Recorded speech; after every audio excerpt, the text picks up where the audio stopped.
How do you turn an acquaintance into a friend? It's a question we all face, right? In any language, in any culture, it almost always starts with a simple act, sharing a little piece of who you are.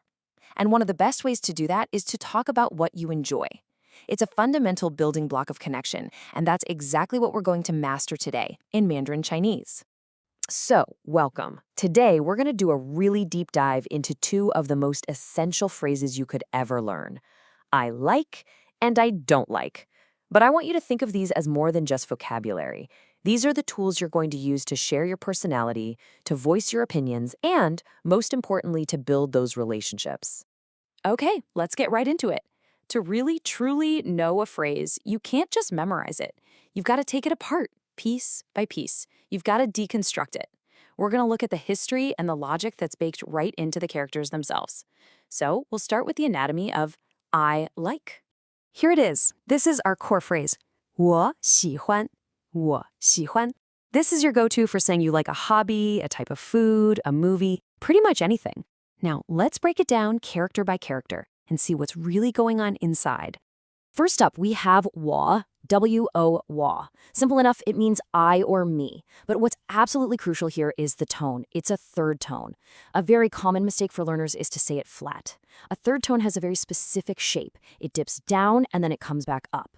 I want you to imagine tracing a check mark with your voice. 我. Go ahead, try saying it with me right now. 我. Getting these tones right from the very beginning, well, that's the bedrock of clear pronunciation. All right, let's move on to the next character, which is really the heart of this phrase. 喜, pronounced 喜. This character means joy or happiness or to be fond of something. But if we just stop there, we'd be missing the beautiful story it tells. See, Chinese characters are often pictures, they're ideograms, and this one's a classic example. Let's look really closely at its anatomy. The top part, which might look a little like the character for scholar, was originally a picture of a drum on a stand. Now look at the bottom part, coal. That's clearly a pictograph of a mouth. So what happens when you put a drum and a mouth together? You get the image of beating a drum and singing with joy. It's a celebration captured in a single character. Just brilliant. And just like wa, this character is also a third tone. Feel that dip. Xi. And that brings us to the final character in our phrase, huan. This character also means joyous, or happy, or pleased. Now, in Mandarin, it's incredibly common to pair up two characters with similar meanings. This creates a compound word that's more stable, more specific, and just clearer. And xi and huan, they're a classic team. And, of course, huan has its own story. The radical on the left side, yo, is a pictograph of a hand. The component on the right, qian, shows a person with their mouth wide open. But they're not screaming. Think of it more like a sigh or a yawn of deep pleasure and contentment. So put them together, the hand and the contented person, and you get the feeling of a pleasing, joyous activity.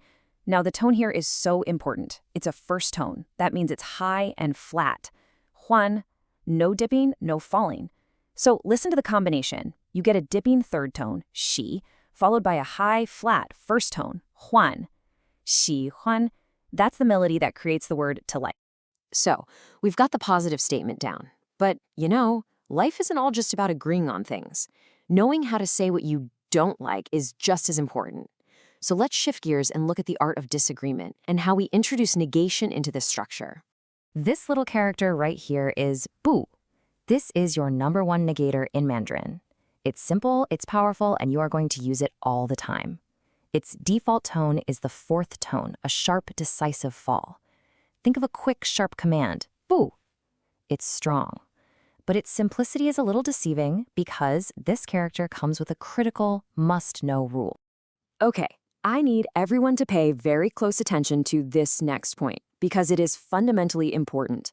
We're about to talk about the tone change rule for bu. Mastering this rule, which is a concept called tone sandhi, is what separates an intermediate speaker from a beginner. It is absolutely crucial if you want to sound natural when you speak. Okay, here's the rule.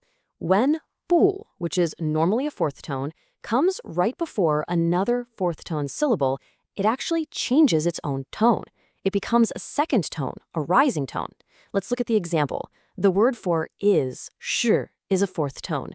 So to say is not, it becomes 不是. Do you hear that? It rises, 不是. But when 不 comes before any other tone, a first, second, or third, it stays as its original fourth tone. For instance, 好 is a third tone, so not good is 不好. It falls, 不好. This isn't a suggestion, it's a non-negotiable rule of Mandarin pronunciation. So let's apply this new rule to our phrase. We have 我不喜欢. Let's look at the character that comes right after 不. It's C, C, and as we've already established, what tone is C? It's a third tone.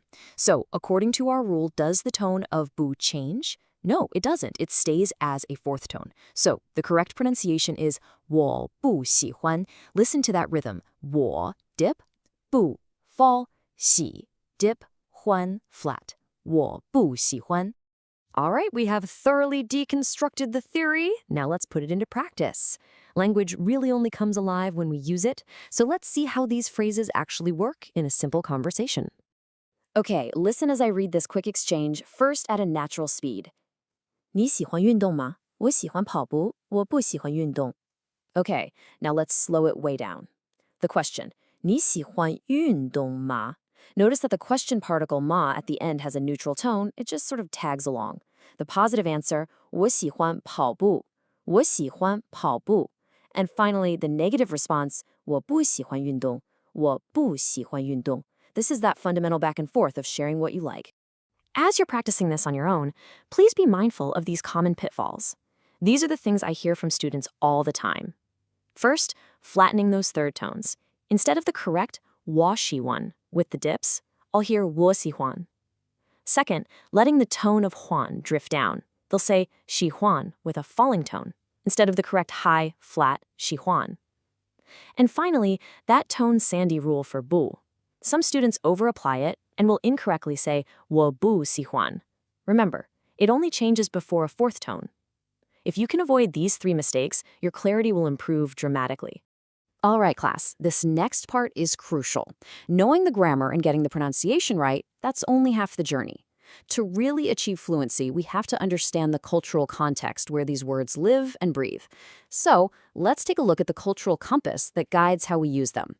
And this brings us to a really vital question for anyone who plans to live or work or just build real relationships in a Chinese-speaking country.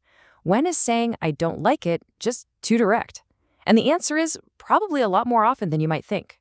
See, in many situations, a very direct refusal can come across as jarring or maybe even rude.